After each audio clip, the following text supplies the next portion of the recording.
the COVID-19 has been a disaster for the entire world. Although it impacted Africa late in the day and has not been as devastating as it has been in other parts of the world, it is notwithstanding challenging. Infections today are close to about 1 million people, almost 20,000 deaths as we speak today. And it's not yet abating. But out of calamity, people who are wise can also see opportunities. So many African economies, many African businesses are beginning to leverage the distractions and the disturbances and the deaths and all the bad things that COVID has brought to us, to leverage them in a way that will actually create long-term sustainability. Through the work Afreximbank is doing with others, and I must say also with the support of the AATB members, we are supporting African companies to repurpose their facilities so that they can begin to produce medical equipment, medical devices, and also certain kinds of pharmaceuticals that are needed. We believe that post-COVID-19, that these facilities will be scaled up. The benefits we've also seen out of the disaster of COVID-19 is the understanding that people now have that it is now or never for the continent to trade more amongst itself. So the African Continental Free Trade Agreement has now assumed more urgency. So what we see is that post-COVID-19, we are going to see an acceleration of all the activities that will be required to make sure that the AfCFTA begins to be implemented effectively and begins to deliver on the goals for which it was created.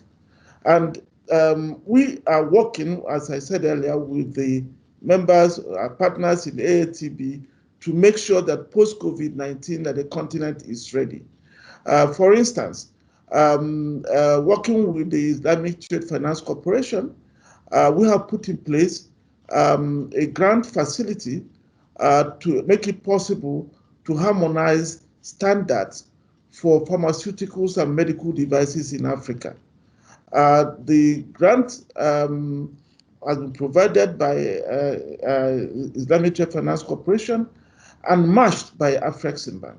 And that money has gone to the African Union and the African Regional Standards Organization to make sure that the work on standards is completed in good time so that Africa can increasingly become self-sufficient in producing medical equipment and pharmaceuticals. We also are working with members of the AATB, specifically BADIA, the Arab Bank for Economic Development in Africa, and Islamic Trade Finance Corporation to put in place what we call the collaborative trade impact mitigation facility. This facility, we are expecting that it will be an amount of more than $1 billion. Not only will it support countries to get out of the challenges we are seeing today, but it will prepare our countries, prepare our companies, prepare financial institutions to then come out of the crisis post-COVID-19 in an orderly manner. And we are doing this on top of the $500 million Arab-Africa Trade Finance Program we have put in place jointly with the Islamic Trade Finance Corporation. Now, the Arab-Africa Trade Finance Program we put in place will then promote a trade between Arab world and the African economies. But in also promoting the trade between the Arab world and African economies, it will lay a foundation for even greater intra-regional trade. because some of the things that they will be buying, Africans will be buying from the Arab economies, will be critical inputs that Africa needs in order to produce what it can trade amongst itself. So we see the Arab-Africa trade bridges as a very important partnership that can prepare Africa for the post-COVID-19 world. In the area of SMEs, we are also doing great work in partnership with members of the AATB to promote SMEs which are needed to produce goods that will go into regional supply chains in Africa. We are also implementing capacity building initiatives. These capacity building initiatives are needed not only to make sure that SMEs become strengthened to play the roles required within the context of the AFCFTA, but also prepare them for trading globally. So we see the COVID-19 as a disaster, but out of that disaster, just like the Egyptian bird phoenix that died and rose from its ashes, Africa will rise from its ashes, from the ashes of COVID-19, and grow stronger because what we see is a disruption. The COVID-19 is the ultimate disruptor of our world, but we know that it is the wise that learns from such disruptions.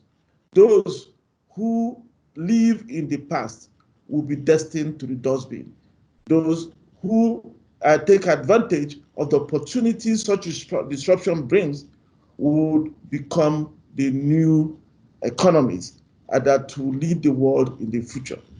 We want to make sure that Africa learns from the disruption, and not only learns from the disruption, that is capacitated to take advantage of the initiatives it develops to enable it benefit from the ideas that may come from the disruption.